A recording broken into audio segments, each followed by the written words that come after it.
Bratia a sestry, drahí Žilinčania, predstupujem pred vás predvečer komunálnych volieb v Žiline s tým, že keď som bol primátorom tohto mesta 16 rokov, 4 volebné obdobia, tak som pre toto mesto niečo vykonal. Dúfam, že o tomto asi nikto nepochybuje. Za 16 rokov sa preinvestovalo v meste Žilina cca 4 miliardy slovenských korún.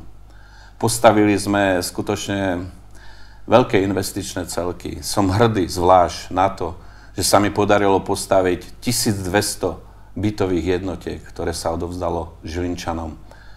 Postavila sa trolejbusová doprava, ktorá má hodnotu 1 150 000 000.